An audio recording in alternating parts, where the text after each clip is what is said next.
Good morning, students. In today's EVS class, we will do the definitions for the final term PT2.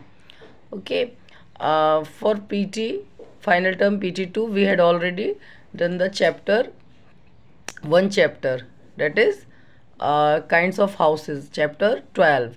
Okay. And chapter 13 is also coming, which we will do tomorrow. But today we are doing the definitions for final term PT2. Okay, so first definition is of carva. What is the mean of carva? Carva are the moving house which can moves on the wheels. मतलब आप इन houses को कहीं पर भी ले जा सकते हैं. ये जैसे टेंट भी एक पोर्टेबल हाउस है, बट उसको हमें पैक करके ले जाना पड़ता है. बट ये जो कारवांस होते हैं, ये पहले ज़माने में बच्चों जैसे बैलगाड़ी जो होती थी, बैलगाड़ी और इस तरीके से या ऊँटों पर कारवांस चलते थे. बट आजकल मॉडर्न एरा में जैसे वैन्स वगैरह जो होती हैं उसमें ये कारवांस बनाए जाते हैं. तो कारवां इज़ अ पोर्टेबल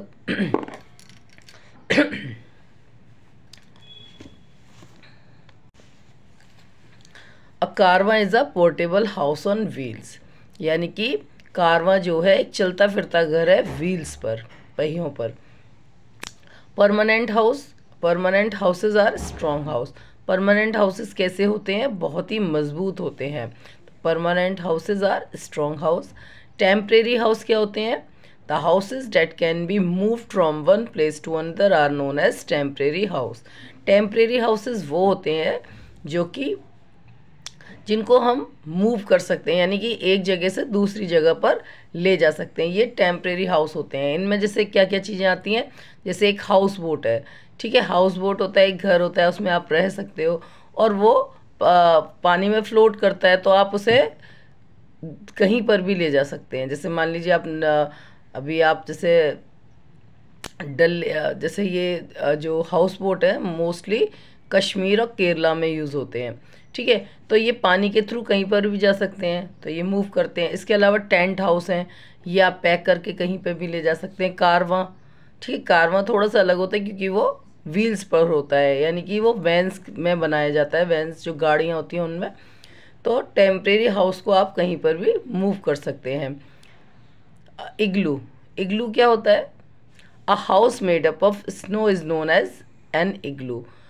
इग्लू बर्फ का बना हुआ एक घर होता है जो कि टेम्परेरी होता है, जो कि केवल सर्दियों में जो बहुत ही ठंडे देश हैं जहाँ पे पूरे साल बर्फ़ जमी रहती है, वहाँ पर ये सर्दी के मौसम में बनाए जाते हैं igloo. Wind, moving air is called wind. Wind क्या होती है बच्चों? चलती हुई हवा को, जो हवा थोड़ी सी तेज़ चलती है उसको हम क्या कहते हैं? विंड कहते हैं. ठीक है, उसके बाद आती है breeze. Wind blowing softly is called bridge.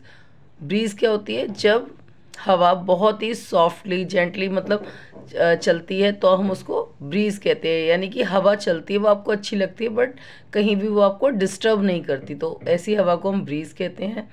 Then आता है बच्चों स्टॉर्म. स्टॉर्म क्या होता है? Fast and strong wind is called storm. यानी कि तेज और बहुत ही ताकतवर जो हवाएं चलती हैं उसको हम क्या कहते हैं? स्टॉर्म कहते हैं या तूफान कहते हैं. उसके बाद आता है बच्चों वाटर वेपर. वाटर वेपर क्या होता है? Water vapour is a form of gas present in the air. Water vapour को हम हिंदी में कहते हैं जलवाष्प. क्या कहते हैं? जलवाष्प. और ये कौन सी गैस होती है? ये अब पानी का एक गैसियस फॉर्म होता है जो कि हवा में होता है. आप इस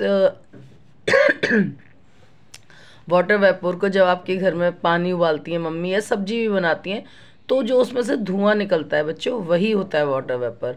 ठीक है, क्योंकि वो जो धुआं होता है वो किससे बना हुआ होता है? जो आपकी सब्जी में या जो भी आप कुछ भी मम्मी दूध उबालती हैं तो उसका जो पानी होता है वो भाप के रूप में उड़ता है. और अगर आप उसको देखना चाहते हो पानी ही होता है, तो आपने नोटिस किया हो जब भी आप दूध के, जैसे आपने दूध खौलाया है और उस पर जब आप प्लेट ढकते हैं तो थोड़ी देर बाद जब आप प्लेट हटाते हैं तो क्या होता है? उसमें पानी होता है, क्योंकि उस समय में क्या होता है, जो भाप होती है वो ठंडी हो जाती है.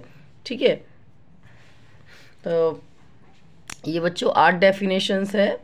एक डेफिनेशन बच्चों और है एयर की, तो वो मैंने नहीं लिखवाई है, क्योंकि वो जो क्वेश्चन है आपका पहला, व्हाट इज़ एयर, है ना, तो उसमें ये आपको आंसर मिल जाता है। Air is the invisible substance that surround us all.